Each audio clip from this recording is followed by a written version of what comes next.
Now let me read for you the email I got. It made me smile. And it is from a sister, and she's Greek, and she's Orthodox Greek, and she's half Pontian, and she's Jurisan. I don't know what is Pontian, and I don't know where is Jurisan, but she's Greek.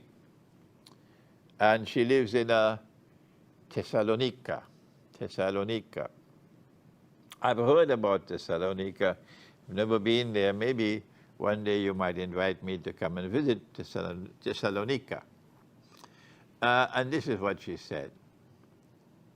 I just want to thank you about Hagia Sophia at the first.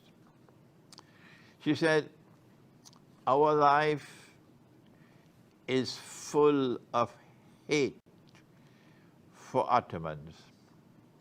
Oh, and Kamal, we hate him so much. She said, we can't forget.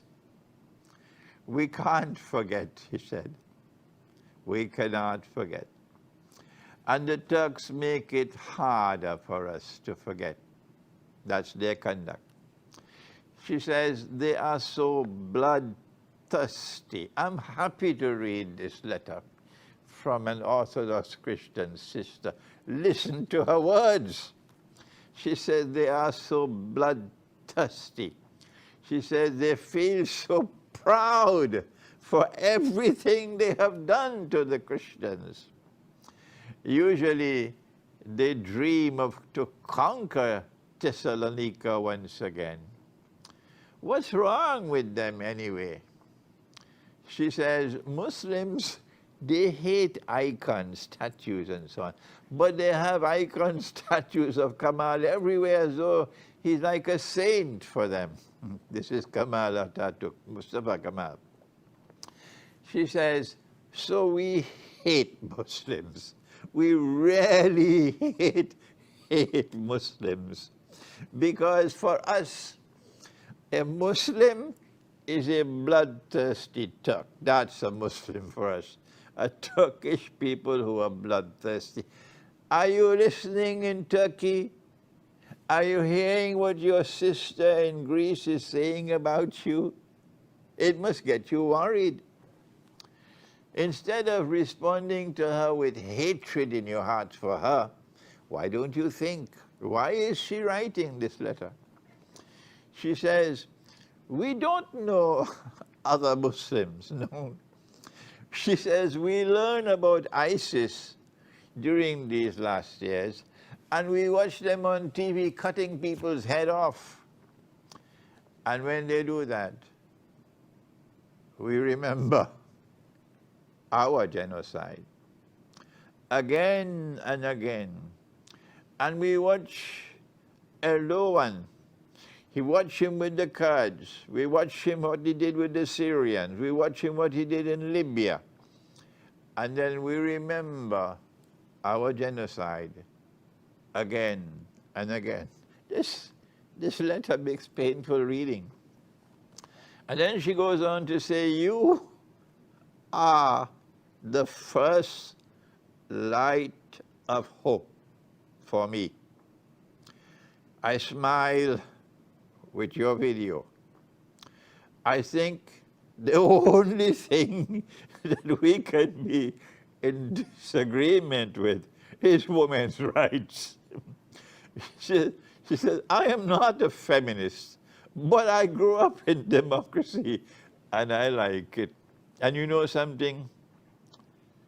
It would be beautiful if this is the only thing that I disagree with Muslims, because this is not hate. She goes on to say, you can be the bridge. I'm sure of that. Greek Orthodox Christians would be happy with your Muslim students, like a new breath. I can't talk about other Orthodox Christians because I'm Greek, but I know my own people. You need to leave as many students in this world as you can. This would be your legacy in the world, a great and a respectful legacy. And listen to these last words of hers. She says, and I agree with her. Oh, yes. She says, and Hagia Sophia will connect us together. That is the Christian and the Muslim. Hagia Sophia will connect us together. I go more than that. I say Hagia Sophia will connect the Ummah of Nabi Isa alayhi salam, Jesus, with the Ummah of Nabi Muhammad alayhi salatu wasalam. Hagia Sophia will connect us together. So she says, and Hagia Sophia would connect us day after day. We will find your students day after day, and your students will make our hate to disappear. This is your legacy. And you can add something else. You can find this useful. He says, we Greeks, we have an Arabic word in our vocabulary. It's a haram, we say harami, harami. And in our language, we use it as a curse. Probably they don't know the Muslim meaning, but when we use it when someone makes done something unfair and is harmful to someone.